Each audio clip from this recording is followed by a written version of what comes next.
Hello friends, it's me, and today let's watch MrBeast breaks down biggest moments from Beast Game Season 2 from Join youshaei together. Let's go, let's start. Thank you. About to go through this trapdoor. Boom! This is probably the most insane shot. She is freaking out. I don't really know of other shows that do that.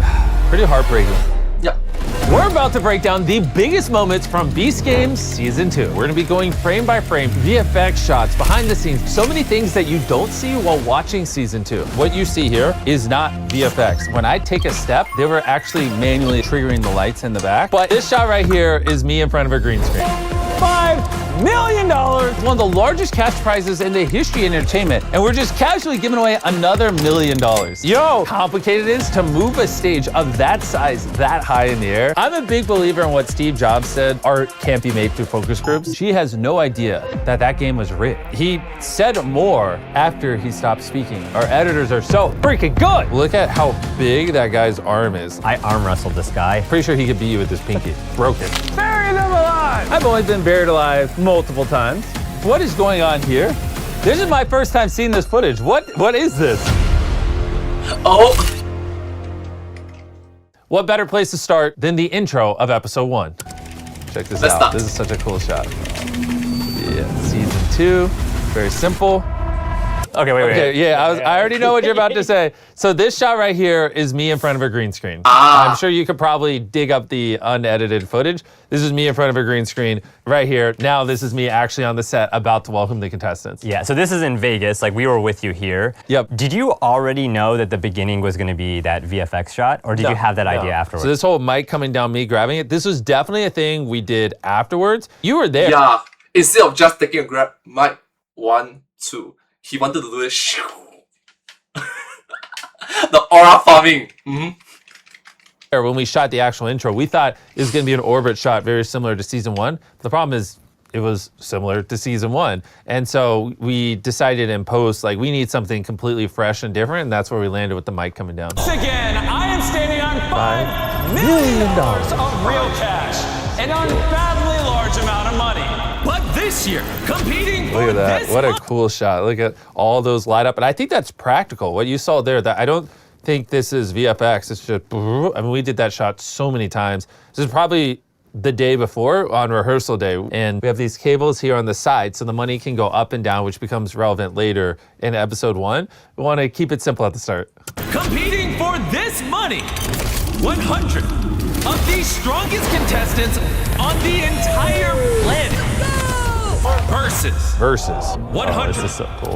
of the smartest contestants in the So it's those world. orbit shots. How did you guys get this shot? So what you see here, obviously we didn't have these little things going around, but I'm pretty sure you shot this. We had this orbit camera that would basically revolve around them, and they just kind of spliced it all together so it looks like one continuous shot for. You're witnessing the first time in human history. And fun fact, you don't need to have such intricate apparatus, such gears to do similar stuff. You can take a fan. Granted, you have to be fast lah. So case and points, when you switch on the fan will slowly turn, correct? So you set the camera and record deep, and then switch on the fan, do whatever thing, and switch on the fan, grab phone as fast as possible. Because if you're a bit slow, by let's say a minute or so, your phone is gonna fly off. High risk, high reward lah. 100 strongest and the 100 smartest have ever been in the same room. Will it be brains or biceps that wins Beast Games? What a good line. Brain? Yep. Oh, fun fact, the thing that I'm talking about is a ceiling fan. It's not like a portable fan or something like that. Yeah. Brains or biceps? I like that line. Only one of these 200 contestants is going to win $5 million. I'm Jimmy Donaldson, also known as Miss. Yep, I'm Jimmy Donaldson, also known as MrBeast. So, Do we need that at this point? Like whose decision was it to put that in there? here's the thing. I'm a big believer in what Steve Jobs said, which is art can't be made through focus groups. I don't typically care what focus groups say, but in this aspect, when we were showing this to some people beforehand, quite a bit of them didn't understand that I was MrBeast or a YouTuber. I don't know why. It doesn't make any sense. It's literally called Beast Games. So we put that in because I do care when focus groups are confused, but if that makes sense. So when focus groups are consistently saying that, like, hey, people aren't understanding that, that's actually when I find them good. I don't rely on focus groups to help me tell a story or do some creative innovation. You're never going to get it from them. Alright, I'm going to share my point of view. It shows both ego and humility on MrBeast. Mr. Beast. It shows both ego and humility on Jimmy Donaldson. He assumed for a slight moment that this Beast Games, I'm there. I'm the host. I'm MrBeast. Of course, people knows me. I'm the biggest YouTube content creator. Of course, this is ego. Granted, it's earned ego, but don't get me wrong. Even though hundreds of millions of people subscribe to him, know him, hundreds of million people know him, there's still billions of people that might not be familiar with him. That's one point. Another point is he recognized that, hey, maybe my opinion doesn't really matter. Let's ask the professionals. Let's ask the researchers. Let's ask my team. The team done their own research. The team asked their own focus group, and these are the results.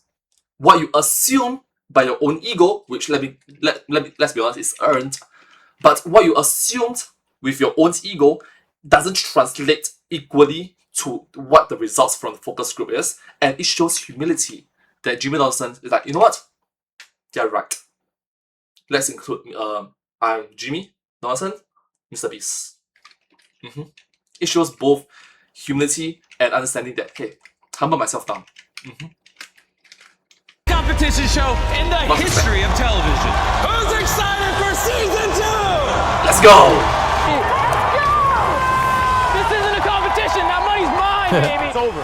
Anybody here that came, might as well. Bro, like, all right, look at how big that guy's arm is. Like, I'm just going to circle it. I mean, it's bigger than your head.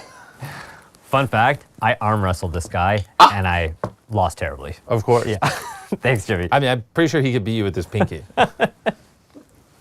Broken. Wow. I disagree. I believe that John is able to defeat him if he's only using his one pinky that is already broken. I believe he can do it. That came, might as well just go home. I got 3 kids. I'm here to pay for their colleges, pay off my house, pay off my debt. Okay, set my so, kids up for wait life. for it. Die for this money. All right, so as you'll see right here, this massive set we built is basically like a foot or two off the ground. Not that crazy. We have these trapdoors. Everyone looks happy, but watch this. That last. Send us up! I say send us up. The lights turn red. Look at her face. Look how nervous she is. Let me move the frames. Look at her. She is freaking out.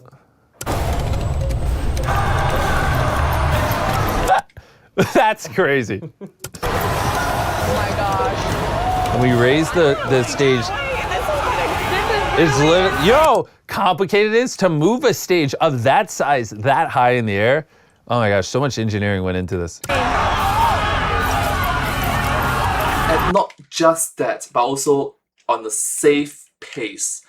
And with so many humans on board, literally hundreds of humans on the stage. You know, 100 plus 1 because Jimmy Donaldson is on it, so.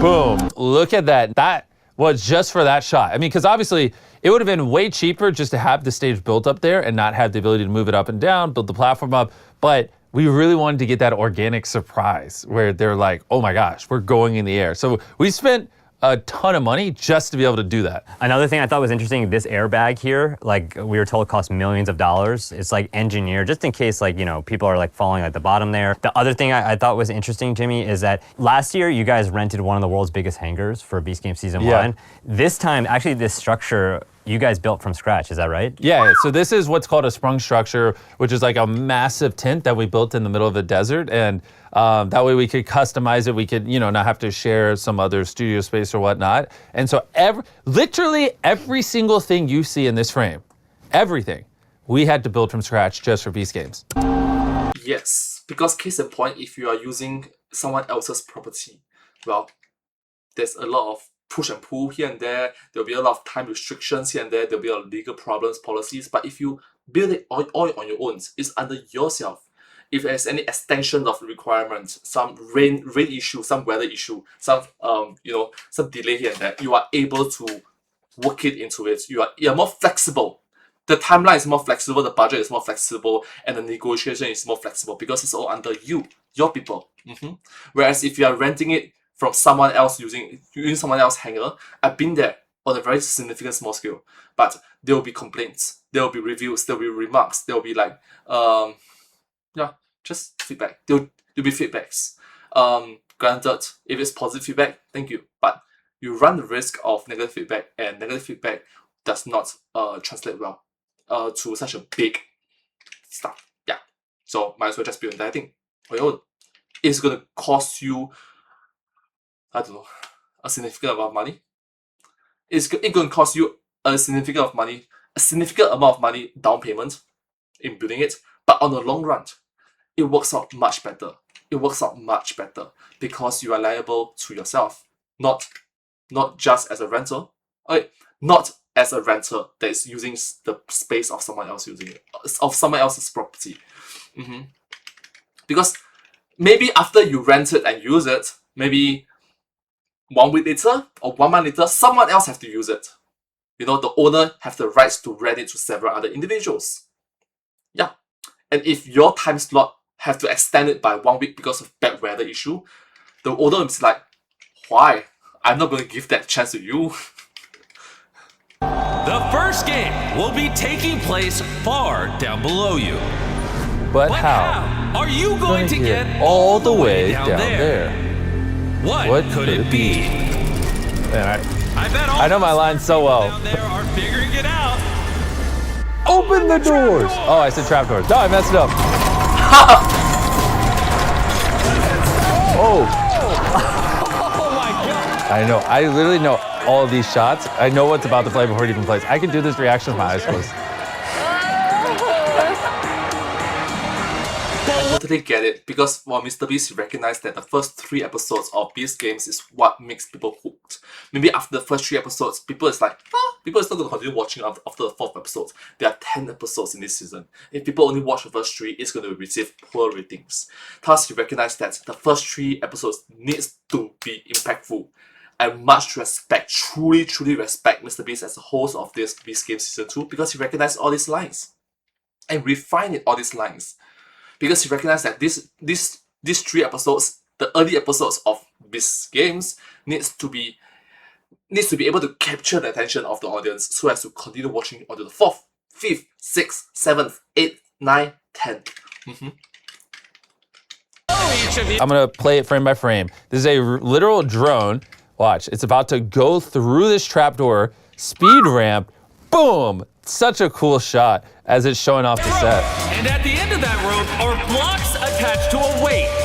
And each player's weight. That was a cool is transition. different. Yeah. They Shout out to the editors. customized to be exactly 1/3. One thing I think our team does exceptionally well at, and I don't even know how we became so cracked at it, is all our graphics, I'm just like moving the table, I'm so excited. All our graphics are so on point. Like anytime in our YouTube channel, on Beast Games, we have visuals pop up, they are always phenomenal. It's so amazing when it comes to things like Beast Games because these graphics obviously help distill very complex topics into something very simple. Here, bag, 33% of weight, human, duh, you know. Bottom of the pole below you. Grab the Yes!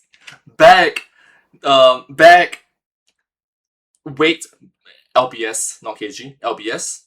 Bag, weight, equals percentage, equals human. rope with your at custom that. weight attached So high to quality. it. Hoist it up to you. How do they make off this? the weight and without falling, return to the surface with the blocks and stack them in the color order I tell you. Why? The heaviest weight that I see is 98 pounds. Bro is nearly 300 pounds. That is so much heavier than me. That's so much heavier. My weight is, okay, so at my peak prime is 90 kg. I hope that in my peak prime, my Shinkabuchi Karate, I hope that I can go a Hyakunin Kumite. I fight 100 men. I estimate I need to be around 105 kg to be my prime to fight all this. Okay, you know what? 110. 105, 110 kg. That's going to be my prime. Enough for me to do a Hyakunin Kumite. 105 kg, okay? That is still lighter than 300 pounds. Oh my gosh! Wait, I think you might be the first one up. blue screen, baby. Press the button, press the button. You're the first one to finish. You're the second. Okay, now I want to fast forward to the next scene. I want to talk about this because I feel like we're entering another world. Wow. So this door is opening. Watch this. This is all real, no VFX.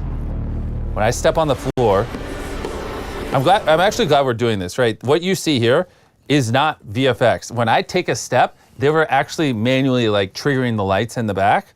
So this is all real, no VFX. I know like no one's gonna believe me when I say that because it looks so cool. Look at that. Boom. Contestants, Come on in. That was so cool.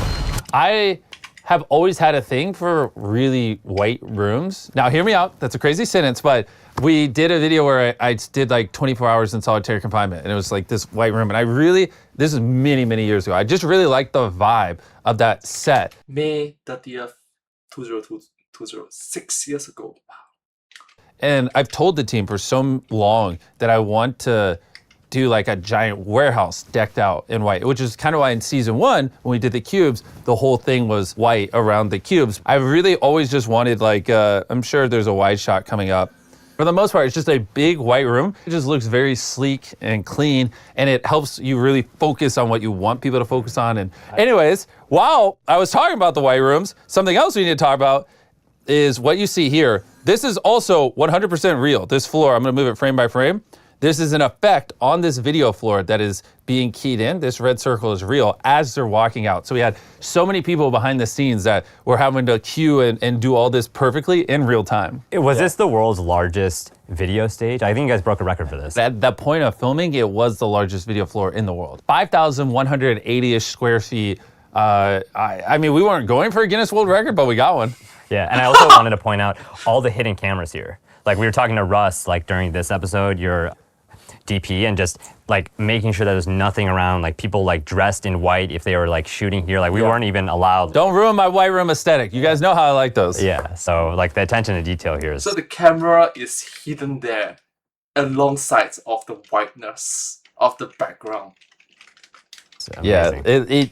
it should feel like you're on a different planet, a different world, a different just universe, right? Which is very sci-fi. This is crazy. What's going on? It's like a mental asylum. Yeah. What is this? don't be scared. Just line up around the circle. Strong people on one side, smart people on the other. This might be your only chance to walk away with guaranteed money. It's a person in there. People don't know this, but we had someone sneak into our set. Like literally, I didn't know. And this is when I found out. Okay, this is probably the most insane shot of the show. Wait, so Is that Eric? Is that Eric? I mean, is that Eric? Is it? what is going on here? This is my first time seeing this footage. What is this? You helped him hide on my video? You help him? Bro! bro, that's messed up, bro. I plead the fifth, Jimmy. I plead the fifth. What? Okay, You're sneaking people into my videos? I was wondering how he got there. I almost stepped on him. I knew it was Eric! So I ended up finding him while filming. This is Eric here. It's 7 hours of like body paint dressed as a money pile. Like, can we play the moment where you discovered Eric? It takes to win that $5 million over there. When you look at this money, what do you see? $5 million in cash? Because that's what I saw. I don't know. Something may or may not be going on right here. Oh, what? Money? Let's keep watching. Is there someone in the money? Wait, what do you mean? It looks like someone's breathing it. Interesting. That's definitely Eric in there. Yeah, so the contestant, Jack, you saw there, pointed out that the money was moving. I went over, and then I could kind of see a sliver of an outline of a face. And this is when all cameras are rolling. Yeah. Like the show is no, going on. we're like knee deep in filming one of the largest unscripted shows in history, and this is just happening. But I'm gonna act like I don't see him. Oh no. What is going on? I just took a nap. I was taking a nap. Yo, he snuck in here? Are you kidding me? I found you. Yeah, you did. Oh my You did. gosh. Okay, that was fair and square. Wait, so dang it! Now it's Dang 1-1. Everyone laughed. Yeah, he also hid, and the earlier part of episode 1, I didn't find him. He hid as a guard. So then that's why I said 1-1, because I didn't find him there. I found him now, so we're tied. Laugh at him. We found him, if you don't mind. Yeah, that's not. I forgot I did that. Also, this is pretty sure my money, so No, I was trying to sneak about 100K out or something. back to the MrBeast is like, yeah, cool, but I'm pretty sure that is my money. It's $1, $1, $1, $1, $1, $1. show. I'm about to bribe. It's like, return it. This is for the show. It's for the show. You gotta get out of here. That was one of over 40 collabs that I ended up filming. That one I didn't know I was filming. That was one of the more weird of the 41s. But yeah, the entire time we were filming season 2, I was collabing with like Haley Bailey, Eric, apparently, Matthew Beam. We did some stuff with Brett Rivera. I mean, tons of creators. Yeah, like over 40. And I saw like on your team, like Sanan, who was leading marketing for Beast Games, like we'll go back and forth with them on ideas. guards. Come on in. As you can all see, the guards are carrying 10 briefcases, totaling at $1 million.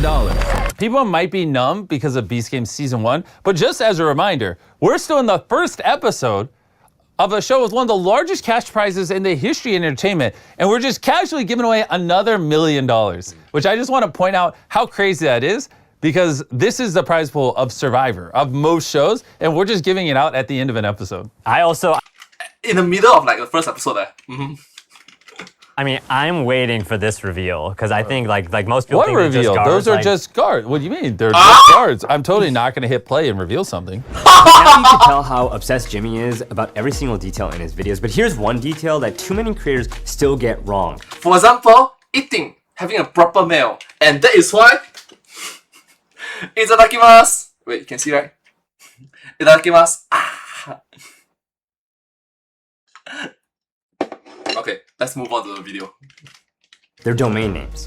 And that's why I want to thank our friends at .store Domains for sponsoring today's video. From MrBeast.store to Speed.store to our very own Created.store, so many creators trust .store to get their branding right. Like when we launched our Created apparel line, we knew that we needed the perfect domain to share our caps, sweatshirts, hoodies, and more. And we weren't gonna go with some lengthy .com link that nobody can remember. So we went with Created.store. After all, your brand name followed by a .store domain is easy to share, remember, and trust. Plus, websites with a .store domain drive 2x higher visibility because people know what to expect as soon as they see a .store in the link. So if you're a creator selling merch or really anything digital or physical or planning to, then use my link below to get a special deal to get your .store domain for $1 for the first year before somebody else gets it. So you can sell more with your .store. And now, back to the video.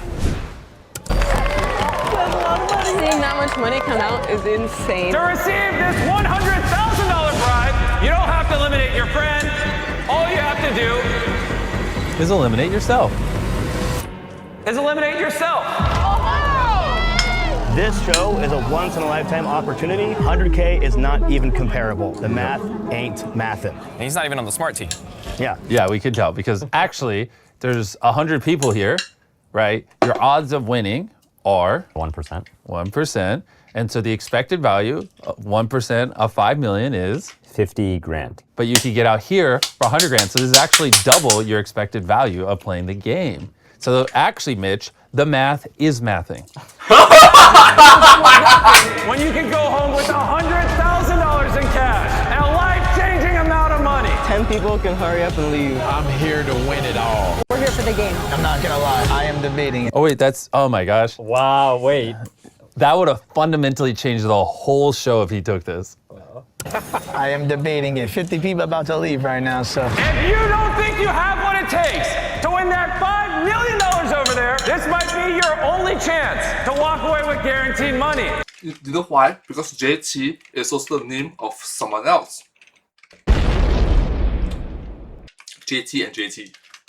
But there's gotta be a catch. Like, you think there's a catch? I don't think there's gonna be a catch. And now the big reveal, this is what we called avocado, so none of our employees would leak it. So avocados was just a code name that everybody said on set so that all the contestants wouldn't find out. So basically, we were worried that our employees, or people working on the set, 'cause sometimes we had over 1,000 people on the set working on Beast Games, would accidentally leak it. So we kept the identities of the 10 guards super tight knit, and whenever we would reference those guards, we would call them the avocado. And we kept it where only like a dozen people actually knew who they were, because obviously if the whole crew knew, then it probably would have got back to the contestants and we wouldn't get this really cool reaction we're about to see.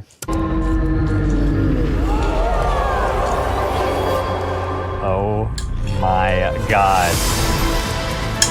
Tawana, number 830 from season 1, who was one decision away from winning $10 million, could be back in this competition if one of you take her $100,000 briefcase.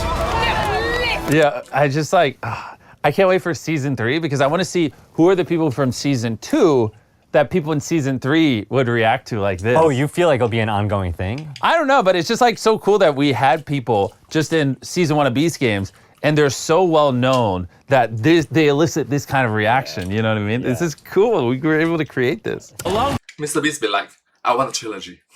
Beast Games 1, Beast Game 2, Beast Game 3. With 406, one of last season's villains. You are negotiating your own demise. And he could be back, causing more You had a trouble good interview this with year. him. 539. The assassin. More contestants than anyone. Oh, I forgot he did that. Yeah, that was not received well on Twitter. And of the strongest. These captains projected $1 million. This is crazy. Integrity is not for sale. And smartest contestants. First season. These are players. I want to go watch season 1 again. In this competition. I'm not in this for material things. And if you take their bribe, they will take your spot. Oh my God. Oh my God. Do we cliffhang him? I can't remember. Yeah, right after he pulls it off. Oh, boom!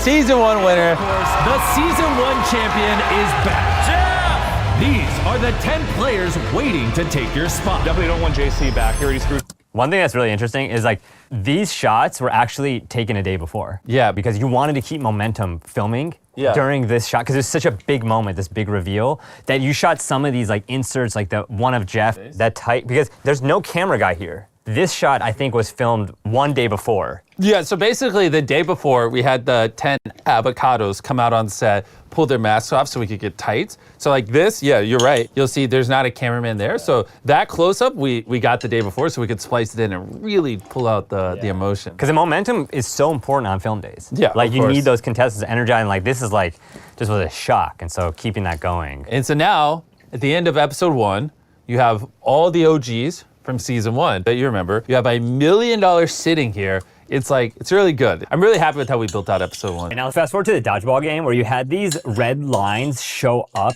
to decide who's against who.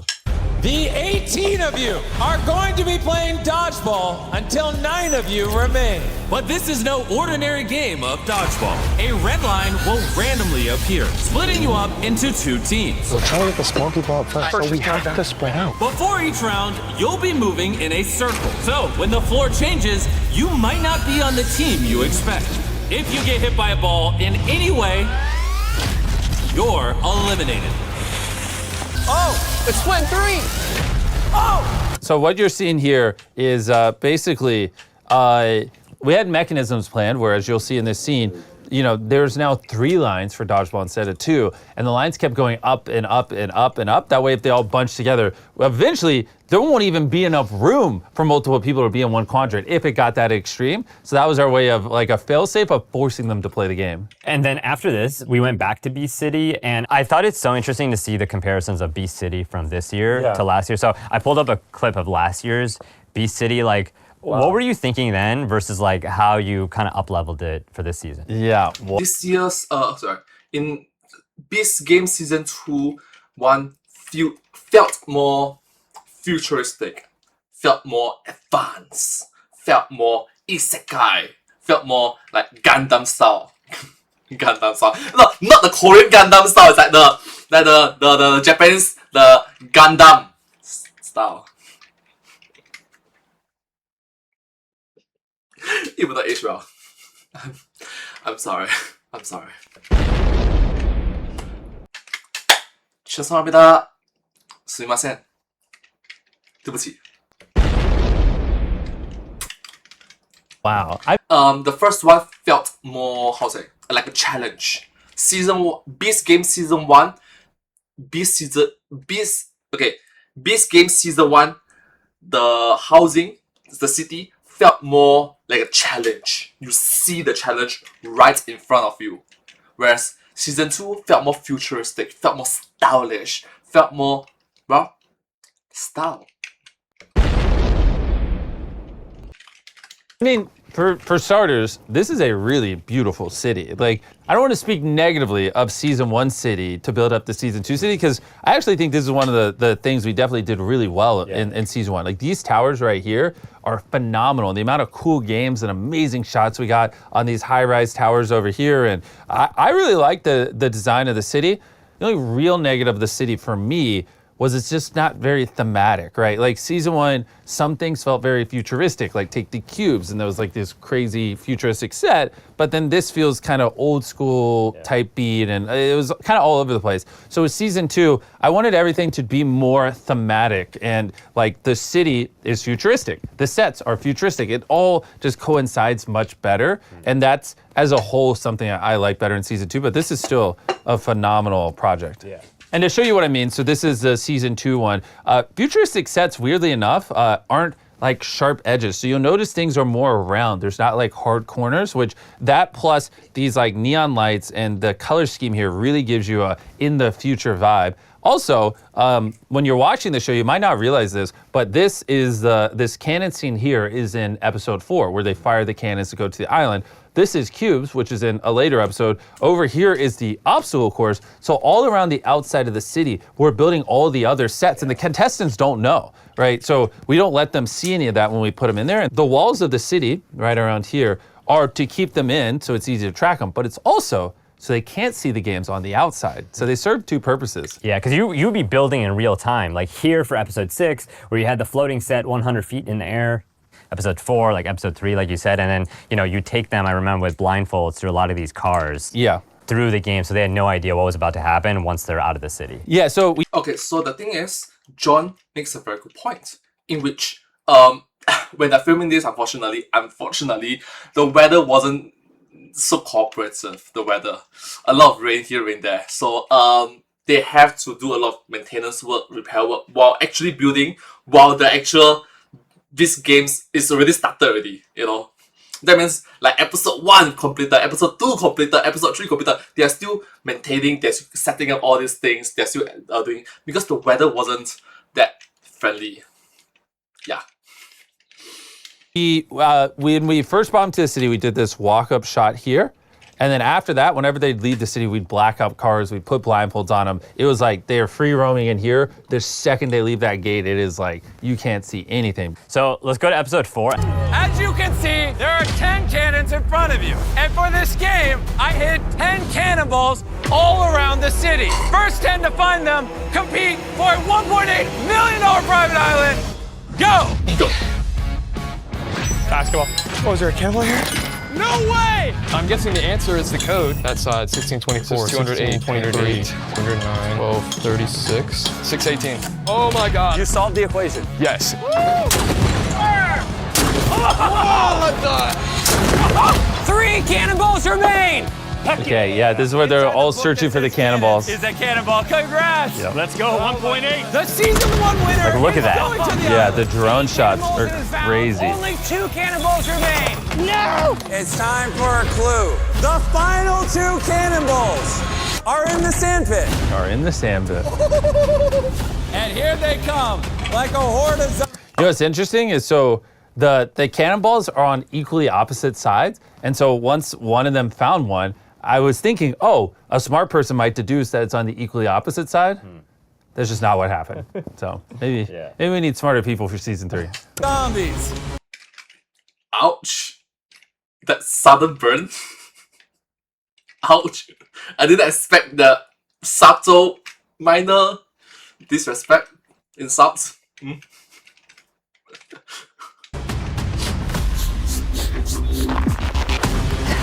I got one. Katie's got the 9th cannonball. 1 remains. You have a 1 in 11 chance at finding the last cannonball to compete for the island. Which one of you will find it? Where are they? Find it! I found it! Of course, JC finds the second cannonball. To go to the island. Yeah! Last cannon! Wait for this fireworks shot coming up is crazy. Oh my God! You all are moving on to the island! Bro, once again, shout out to the editing team. Look at that graphics, so good. It reminds me of Hunger Games. Hunger Games vibe. With the odds be ever in your favor. And the other 10 of you who failed to find a cannonball will have to stay back in Beast City. Cue the fireworks show! Check this out. And, well, so pretty.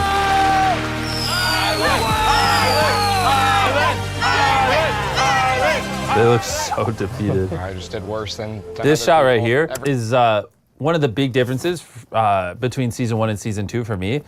You're about to see Jack here, who's a massive Survivor fan. They don't even know Survivor's coming up, but you know, he really wanted to compete for the island. He's really, really bummed that he didn't get one of the cannonballs, and just watch it.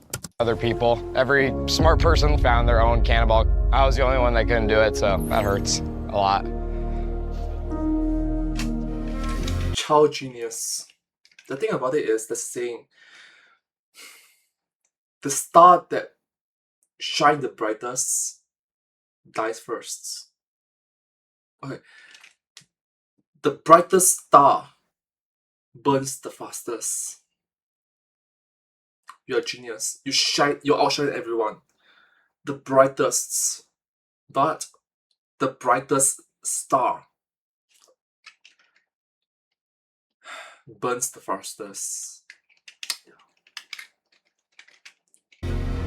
Yeah, see how we really let that play out. Even after he finished talking, we didn't stop rolling, and we just let it play. And you know, what's interesting is he said more after he stopped speaking than he did when he was speaking. And like, that's a big thing I want to incorporate more into our shows, is that Yes, let the silence play it out. Let the pause play it out. Don't interrupt such precious moments. Truly. the nonverbal communication that, you know, is everything. He's Non-verbal communication is communication. Yes. Non-verbal communication is communication. Such subtle emotional changes for a man, for a guy, you know. Actions speak louder than words. He's really sad. And that's because, like, after this, like, they all went to an island, and little did they know, but they were about to be part of one of the biggest crossovers. Yeah. So this all teed up the big Survivor collab, where 10 of the people who got the cannonballs went to the island. This reveal. Yes, the man himself, Jeff Probst. What do you guys see over there? They legit had no idea. I love that effect. Let's be honest. That's Jeff. That's Jeff. Jeff? No way. Yes, it is. Hey! Let's be honest. Bro doesn't look 60 plus years old. Bro look like a 30 plus years old bro. You know, it's like a fellow buddy of mine. He doesn't look 60 plus. I've known of 60 plus years old. My master, my own father, 60 plus years old. My own uncles are 60 plus years old. And he looked way too fit. He looked way too, I'll say, buddy, companion to be 60 plus years old. Mm-hmm. Jeff and Jeff. Oh my God, Jeff! Your eyes do not deceive you. Welcome to Survivor Beast Game style. Oh my God! Oh my God! This moment right here is such a cool Easter egg because Sue was on Survivor. Well, actually, watch this. We partnered with one of the largest shows ever programmed on television in order to create the most insane television crossover the world has ever seen. Beast Games and Survivor fused into one single groundbreaking episode. And it could only be done with the legend behind Survivor, Jeff Probst. Were any of you expecting to see Jeff Probst? No, zero. Really? Sue, wait, so you didn't recognize this island because you've been... Yeah, she was, look, we show it right here. She was literally in Survivor. Sue, you've won individual immunity. The editing on this to show a flashback and the match cut with the face. I mean, oh my gosh. Wait, let's go frame by frame on that. Wait for it. Watch this. This is her in Survivor 47, you know, way in the past. Now it's literally we'll go one frame, one frame, one frame, one frame, one frame, frame, boom. See how clean that is? Cameraman, the editing team, the transition team, you guys are brilliant. You guys are truly brilliant and able to make these two footage awesome. So good. Now here, let me All right, now I'm gonna do it. Now I'm gonna do it in normal speed. Watch it. Okay, so good luck. Bro, so good. Our editors. So good. The editors are so good. Truly touched my heart. Respect. You guys truly deserve it. They're so freaking good. Yeah! Look how uninterested I look. You know what? Because they are so good, I'm gonna give me a while. Watch this. We partnered with one of the largest I'm gonna watch shows it again. ever Sorry. programmed on television in order to create the most insane television crossover the world has ever seen. Beast Games and Survivor fused into one single groundbreaking episode. And it could only be done with the legend behind Survivor, Jeff Probst. Were any of you expecting to see Jeff Probst? No, really? Sue, wait, so you didn't recognize this island because you've been. Yeah, she was. Look, we show it right here. She was literally in Survivor. Sue, you've won individual immunity. The editing on this to show a flashback and the match cut with the face. I mean, oh my gosh! Wait, let's go frame by frame on that. Wait for it. Watch this. This is her in Survivor 47. You know, way in the past. Now let's literally go. We'll go one frame, one frame, one frame, one frame, one frame, frame. Boom. See how clean that is? The alignment of the face, I think it's more towards the eyebrow and the eyes. Focus on the eyes because that's where the facial is like eyebrows, eyes, nose, and mouth. If it's way too close or way too far, you know, it must be timed perfectly. The editors are awesome. So good. Now here, let me. All right, now I'm gonna do it. Now I'm gonna do it in normal speed. Watch it. Okay, so good luck. Bro, so good. Our editors are so freaking good. They are good. They are brilliant. Truly, you guys are incredible. Truly, you guys are incredible. Look how uninterested I look. I'm just like, you're taking it in. I'm just like, what is going on? Wait, what is going on? She grabs sand. Yes. She has a little bit of an advantage here. Yes. Yeah, I was like not sure what she was doing. So you could clearly see that on my face. So now, like, we went to Survivor, like, that was a high of highs. You know, you gave away a $10 million coin. You know, you gave an island away to Ian, like $1.8 million. Now we're going to the low of lows. Like, you brought back cubes, and you hit it, then you had this big reveal where all of a sudden season 2 contenders are like, oh my God, we have to play. Inside each cube is a pair of handcuffs. Your goal is to decide which of the three of you will handcuff themselves to the wall, self-sacrificing and allowing the other two members to move on in Beast Games. I don't care if this challenge takes all night. You will all live in these cubes until one of you is chained to the wall. There is a red phone in each of your cubes. You may use that phone to place a call and order anything in the world that will help you come to a decision about which of you will be eliminated. Well, first call, Beast Hotline. Order number 1, can we get 3 very comfortable chairs? Okay, sounds good. Jack, Tyler, and Sue decided to draw cards to determine which of the three of them would be going home. And that's when Jack did something unexpected.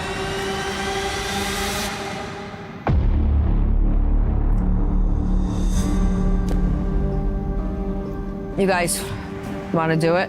Hold the Band-Aid off? Do you want to flip them onto the money? Low card goes home. Yeah. Yes, ace is high, right? This, to me, was probably one of the most pivotal moments of the entire season. Yeah. Pivotal, but also very sad. So this next scene we're about to watch is pretty heartbreaking one because Sue over here, very sweet lady, big character in the show. She, you know, trusts these two gentlemen very much, and yeah, here, I'll just she was the MrBeast nailed it. Sweet lady, trusted two gentlemen. A sweet elderly individual. If I'm not wrong, she mentioned she was in her 60s, right? And the two of them are like little kids to them. Are like little kids to her. Are like little children to her. And the betrayal. This sucks. It truly sucks. But it's a game. Yeah. When so much money is in the line. Right in front of you. Yeah. Yeah.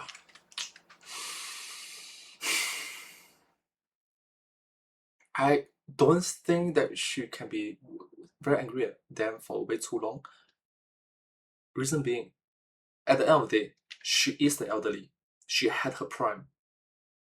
Let the young ones have the chance, have the opportunity that she once had when she was young. You guys watch. 1, 2, 3, go. So watch this. So Sue lost. Oh, it's me. Look how heartbroken she is. That was so close. Oh, Sue, I'm sorry. I'm sorry, sweetheart. Sweetheart. Oh my God. I'm sorry. She has no idea that that game was rigged. And she actually didn't lose a fair and square game, that she was cheated out of an opportunity of $5 million. There's 20 people left. She was cheated out of her 5% chance of one of the largest cash prizes in the world. And I saw Sue after she got eliminated, and she had no idea. Sue, do you think any differently of the people you were in the queue with? Oh, no. Yeah, I actually think differently of them. They're the nicest guys in the world. And this is a game, and we played a fair game, and I'm going home with no money. So it really sucks. I was hoping at least something to help me in my retirement. You know, I'm 60, so I was really hoping to have something. What do you think? It hurts even more that she was forgiving. It hurts even more that she didn't know the truth. It hurts even more that she was a sweetheart, that even though she lost, she still wishes the best for them. It hurts even more. It's like if you rig a game against the rich people, they are rich lah. But if you rig a game that is against the poor, like, ooh, 良心发现. It's like driving a nail into your heart. It's like, it hurts. I don't really blame Jack or the two guys for trying it, because ultimately speaking, you have to do, it's a huge amount of money. It will help if Sue was being an a-hole, was being a bee about it, but she was a nice, kind grandma. She was a nice, kind granny about it, and she believed that the other two contestants, those boys, they are super young, probably her son's age or her nephew's age, whatever, or like just she thinks that they are nice guys that didn't rig the game against her. Ooh. Eliminated, and she had no idea. Sue, do you think any differently of the people you were in the queue with? Oh, no. Yeah, I actually think differently of them. They're the nicest guys in the world. And this is a game, and we played a fair game, and I'm going home with no money. So it really sucks. I was hoping at least something to help me in my retirement. You know, I'm 60, so I was really hoping to have something. How do you think about your retirement now? It's scary. You know, like, I've always worked 2 jobs. You know, I work hard. I'm a hard worker. But I've never had the money to really, like, be financially secure.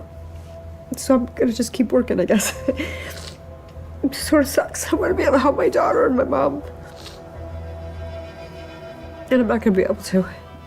But is that fair with this game? It is heart-wrenching when we know that the game was rigged. It wasn't a fair game for her. The game was rigged against her. It is heart-wrenching to see these sort of things. If it was a fair game and she lost, fair and square. Alright?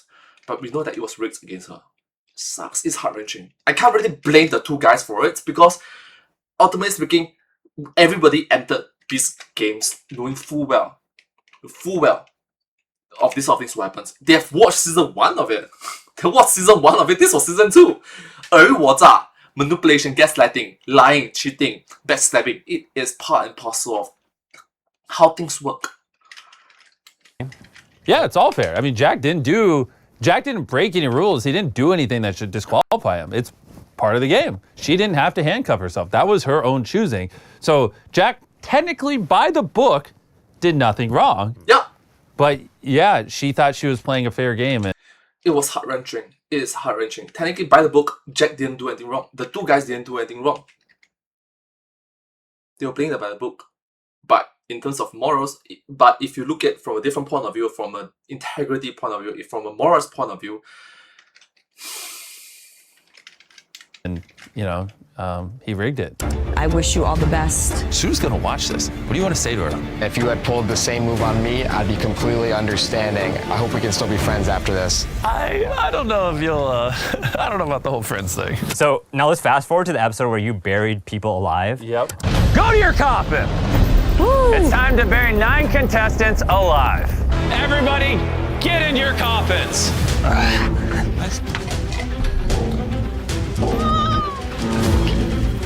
Each of these contestants is about to be buried alive, for real. They can expect complete isolation in their cold and lonely glass coffins. What was the inspiration for this? What, was this the video that you buried yourself alive in? What was the inspiration for burying them alive? I've only been buried alive multiple times. Yeah, so it's kind of synonymous with our channel, but when we buried me alive, we dug a hole 10 feet underground, put 20,000 pounds of dirt on top of me. Obviously, you know, random contestants. I'm not gonna put 20,000 pounds of dirt and put them 10 feet underground. I'm just gonna put 2,000 pounds of dirt in a couple feet underground. Yeah, you know what I'm saying? This is only like a few feet, and I mean, people should know this is like mulch and like wood chips. And I actually tested it out, and I got buried alive in the coffin just for a bit to see how they brought in oxygen and kept it safe. Exactly, and in their case, we used mulch. In my case, when I was buried alive, we used real dirt. In their case, we used mulch. So even if there was something that went wrong, it would, you know, they could easily dig out of it. And so obviously, the safety team would never actually let me bury them 10 feet underground with 20,000 pounds of dirt like I did. But it's still really cool and achieved the effect we wanted, which is we wanted straight isolation. We wanted them in a different world, far away from the decisions about to be made. I respect MrBeast about this. Truly, I respect MrBeast about this. This is the MrBeast that I look up to, in which he recognized that, hey, this is my body, this is my life. I'm doing the challenge on my own. If I die, if I GG, if I get injured severely, I'm at fault for myself. Okay, I can't have my team doing it. I can't have my friends doing it. I can't have my contestants doing such extreme level. They'll still be buried. Don't get me wrong, but it's just minor. You can just hand out of it. Okay. Yeah, and that is one of the reasons why, for my role models for YouTubers in the year 2026, MrBeast is up there. After MatPat is still number 1. Okay, he's like the childhood hero of mine. He's the childhood hero of millions of individuals. Okay, don't get me wrong. But MrBeast, the king of YouTube, he put challenge videos on himself. You know, it's like, I did this, I did this, I did this, I did this, we did this, we did this, we did this, we did this. You know, this sort of challenge early MrBeast in which he actively participated in his own challenge. You know, it was like, oh my gosh, this is crazy, this is insane, this, wow. He did it. It's his body, it's his life, it is his own injury. He can't blame other individuals for it. He did it. We're gonna show a few scenes from the finale. Let's not get too close to the finale. Okay, You need to watch the show. We're not trying to spoil it. This game is as simple as it gets. You'll be taking turns kicking balls at each other's hearts. If your heart is smashed, you'll lose. These haven't come out yet, by the way. In MrBeast 2 YouTube channel, these haven't come out yet. Okay, so the last 5 minutes haven't come out yet. I have not watched it yet. It's not on YouTube. It's not on YouTube yet. $5 million, get dropped in the void, and be gone from season 2. Like, this is watermark. It's like so top secret. Yeah. Which is why you see a lot of this here. But I'm curious to get your thoughts on a few things, Jimmy. So this happened in Saudi Arabia. Like, we were in a sound stage. And what I thought was really interesting is that this game mirrors one of the finale games from season 1. Was like that intentional, or like what like, it feels like poetic in some way. Like, tell me about how you're thinking about finale episodes. Okay. Well, this game, we played soccer, right? Yeah. So we're in Saudi Arabia. You know who else is in Saudi Arabia? Ronaldo. And I was throwing Hail Marys. I was like praying, maybe there's a shot we get Ronaldo. And so for this game, I was really hoping I could just pull a rabbit out of my hat and get him there. I think he was busy and he couldn't make it. But yeah, we were really just like, when we were designing and thinking of the game, we were just really praying we could have Ronaldo show, because you know how cool that would have been? But yeah. That would have been pretty cool. Ronaldo. And that's the thing, Ronaldo and MrBeast have done collabs before, several collabs before. So they are not strangers to one another. Their teams, their own respective teams have known each other for quite some time. So, well, maybe he's busy. Understandable. It didn't end up working out. Oh, so that's part of the reason why you had the soccer ball, because last year was basketball. Exactly. Well, it was dodgeballs, and they kind of like threw it in the tubes. And this time I was like, yo, we get Ronaldo to show up, and then this time we kick it. It would have been so epic. We just, forgot the Ronaldo part. But it still ended up being really cool. All right, so this next one, this one's a direct hit coming up. Boom. Like, not only the heartbreak in that moment, but it's just interesting that the hearts have become like this reoccurring like character throughout Beast games, like in the way the Survivor has the torch. Yeah. Is that something you'll carry on? So we're still in the early stages of Beast games. I mean, we filmed season 1 a year ago, and so we're trying to figure out what is the IP, what are the consistent themes. Like every season is going to be different, but you still want core mechanics that people come to love and expect that we innovate on. And I like the idea of a heart representing your life in a game, because like in video games you have hearts. It's just obvious, right? Your heart is your life, literally, right? And so when a heart gets smashed, you get eliminated. I don't really know of other shows that do that, and I feel like that's really cool. And so I kind of want to make that a thing every season of Beast Games. Hope you guys could tell we poured everything we had into this. And John, thanks for doing all the BTS. This was awesome. I actually have a big announcement, especially if you like this breakdown video. So here's the thing. We spent 45 days filming with Jimmy to make the official docuseries, The Making of Beast Games, which now has over 40 million views, as many of you guys have seen. But we also had so much great footage that we had to cut. So many great moments with Jimmy, from his biggest YouTube shoots to how he runs his business to even more from Beast Games. So I asked Jimmy, why don't we do something with all that amazing extra footage? So I'm excited to announce we're actually debuting a second docuseries called 45 Days with MrBeast right here on this channel that features in-depth interviews, extended cuts from Beast Games. We also went behind the scenes of Jimmy's biggest YouTube videos and more never-before-seen moments, including a few surprises. Oh my God, such a good moment. Because I've seen so many comments about our official docuseries, including some that said it should be nominated for an Emmy, which is just crazy. And Jimmy even told us that we somehow got a Guinness World Record for largest behind-the-scenes crew. And this is an official Guinness World Record. Read that off to the camera. Oh my God. Guinness World Record certificate, the largest behind-the-scenes crew on a competition reality TV show. But I think that this second docuseries, 45 Days with MrBeast, shows a whole nother side of Jimmy and the Beast team that we've never seen before. So subscribe so you don't miss the episodes coming on this channel. And for now, I'm excited to share a first look at our trailer. Yep. Subscribe. Thank you. Thank you. How much money have I given away over my career? $10,000. $70,456,000. Somewhere over $100 million. Very few people know what a day of my life is like. No one knows what 45 days are like. How we doing, Jimmy? Nap time. John, it's 5 a.m. and we're still not done filming? Good night. What you're about to see is 45 days of my life. This is going to be one of our most videos. Something can go wrong, it will go wrong. We're in a really bad spot. YouTube shoots. Better be a banger. Beast games. Do you ever get emotionally attached to contestants like that one hurt? My personal life. Some of the lowest points in my life, some of the highest points in my life on display like never before. Do you still enjoy doing this?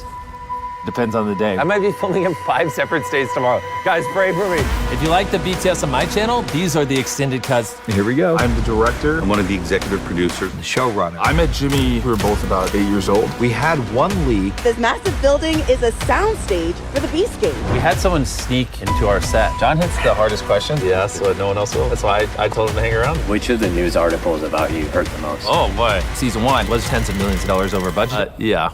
Whoops. We have an imminent bad weather situation. And it was the biggest storm in decades. It was pouring and lightning. Seconds away from dumping over a couple of $1 million worth of gear. Oh my God, so all that water could break. Jimmy, pause. All power in control room went down. We didn't know if that footage was gone. We got a problem. I never get this kind of access. I'm a little scared.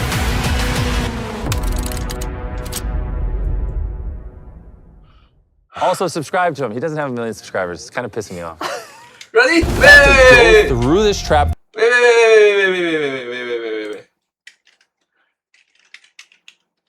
Sorry, what? 696 689k subscribers. 689k subscribers. Understandable, because he focused a lot on making long form videos like docu-series, BTS scenes, or interviews. This sort of things is highly specialized, highly targeted. It's not for the general. It's not for the wide general audience public. No, not a lot of individuals will watch particularly these sort of videos. Behind the scenes, that is like 39 minutes long. No, most individuals will watch shorts on Instagram, TikTok, YouTube, Douyin, whatever, just shorts. That's why shorts is very easy to blow up. Very easy to blow up on shorts. Using shorts, short form content. So using your reels, your shorts, TikTok videos, you get the point. Vertical. Wait, so is he? No, if that footage was gone, we got a problem. I never get this kind of access. I'm a little scared.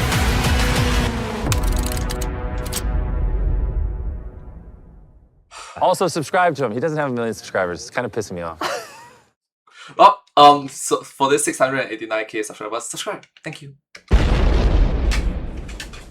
Once again, thank you so much all of you for joining me in to watch this video from John. Youshaei. Hopefully I'm pronouncing your name correctly. Thank you so much, and hope to see you in my next video. I got this well planned if you have watched my video so far. Alright, so I got this another YouTube video called Humdrum Singaporeans. Currently have 22 subscribers. 22. Alright? 22 subscribers. Not a lot, only 22 Not 22,000 or 2,200 is 22. 1、2、3、4、5、6、7、8、9、10、11、12、13、14、15、16、17、18、19、20、21。1, 2, 3, 4, 5, 6, 7, 8, 9, 10, 11, 12, 13, 14, 15, 16, 17, 18, 19, 20, 21, 22 subscribers on Humdrum Singaporean channel. It's not Humdrum Singaporean Reacts, Humdrum Singaporean channel. I promised myself, I'm still sticking to it from years ago, that I will only monetize this channel after I reach 10,000 subscribers. Humdrum Singaporean Reacts. There have been times and times, several times, tens plus times in which I like, you know what, let's monetize my channel, and I did not monetize the channel yet. I'm still keeping to my words, 10,000 subscribers. Here's, okay, I want to challenge myself. It's a challenge on its own. No sane human is going to do this. No sane human is going to do this, okay? For my other channel, Humdrum Singaporeans, not Humdrum Singaporeans, just Humdrum Singaporean, I want to only monetize my channel after 1 million subscribers. Yes, even more than him. And know that this guy is already quite successful, super successful. This guy is pretty successful already. Okay, I want to have more subscribers than this guy by using short form content. And I don't even think about monetizing my Humdrum Singaporeans YouTube channel without first achieving 1 million subscribers yet. Alright? Don't not even think of pressing the apply now button. Apply now button. Not even thinking of doing that, you know. Like, genuinely keep it honest and truthful to myself. Currently only 22 subscribers, you know. Yeah. So that's the thing, okay? Here's my plan. Alright. From 22, go upwards is a long way to go, correct? There's like new classify 50, 100, 500, 1,000, 5,000, 10,000. 10,000 become 50,000. 50,000, okay, one more time. From 22 become 50, 100, 500, 1,000, 5,000, 10,000, 50,000, 100,000, 500,000, 1 million. There are 10 main milestones to achieve. First milestone, 50. Alright. I'm thinking of at some point in time I'm gonna have to have a Twitter account, okay, X account. At some point in time I have to be active on my Instagram account, which I'm not. At some point in time I have to be active on my IG account, on my TikTok account, which I'm not. Alright, I focus on YouTube. At some point in time, I will need to have Patreon because I have to support myself, right?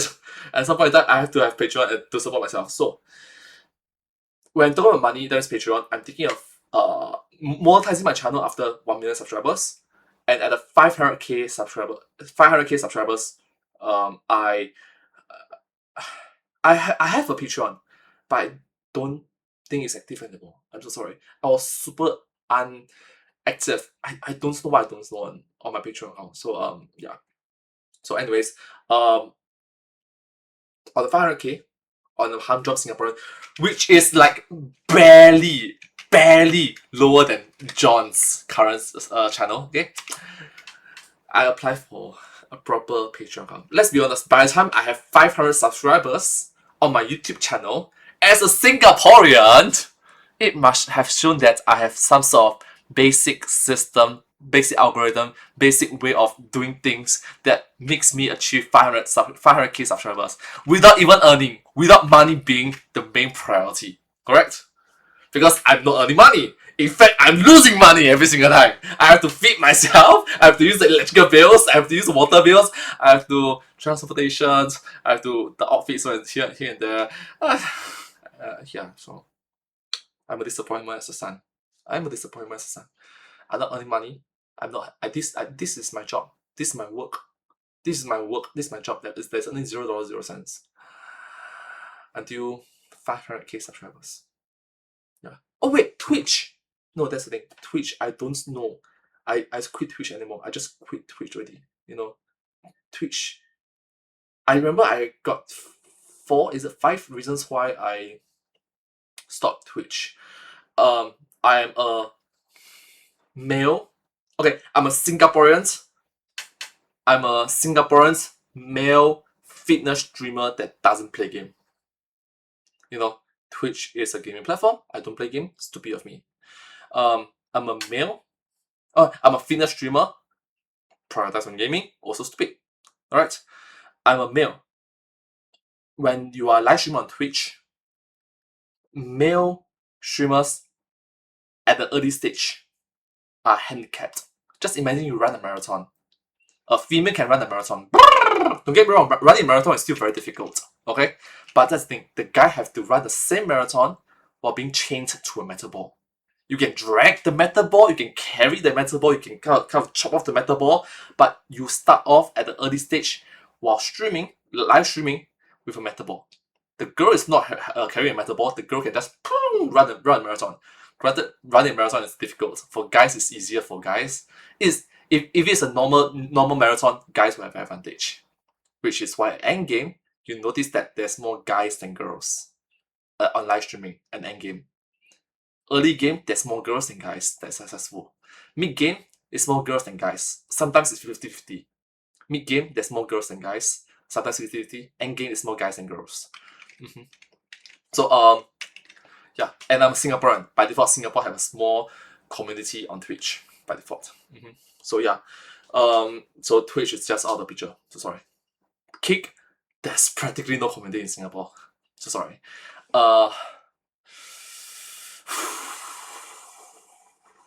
We'll see. Okay, we'll move along. Along the way. All right, along the way we will move along. I'm thinking of like at 1 million subscribers on my YouTube channel. Humdrum Singaporean. I monetize my YouTube channel. At 500k subscribers on my YouTube channel, I have a proper Patreon account. At 100k subscribers, I don't know. I don't know. I don't know. 100k. Okay, so that's 50, 100, 500, 1,000, 5,000, 10,000, 50,000, 100,000, 500,000, 1 million. 1 million. 1 million monetize my YouTube channel. 500,000 have a proper Patreon account. Let's be honest, by the time I reach 500,000, the system of me producing videos is going to be very consistent and regular and have a proper system of how I do things, correct? Probably still be me lah, because because I'm still not earning money. Because probably will still be me because I'm still not earning money lah. Okay, at 500,000 proper Patreon account to actually earn money. 100,000 subscribers, something I don't know. 50 1,000 subscribers, 50,000 subscribers, something I don't know. Then 10,000 subscribers, I don't know something. Then 5,000 subscribers, I don't know something. Then 1,000 subscribers. With this channel already have more than 1,000 subscribers already. Yeah, 1,000 subscribers something, and 500, then 100, then 50. All right. I've achieved 1,000 before. I can achieve 1,000 again. Especially it's gonna be significantly easier because using short form videos makes you grow your channel significantly faster. So currently 50. So currently from 22 subscribers to 50, 50 to 100, 100 to 500, 500 to 1,000, 1,000 to 5,000, 5,000 to 10,000, 10,000 to 50,000, 50,000 to 100,000, 100,000 to 500,000, 500,000 to 1 million. 1 million, I monetize my YouTube channel. 500,000, I have a proper Patreon page. Let's be honest, if I can reach 500,000 without earning money from my content, it is quite remarkable. It's genuinely quite remarkable. Anyways, thank you all so much. I hope to see you in my next video. Thank you so much. Subscribe. Oh my gosh, it's 1 hour plus already. If you're still around, I don't know, comment down below. How do I say this? Okay, you know what? Comment down below. NONGLI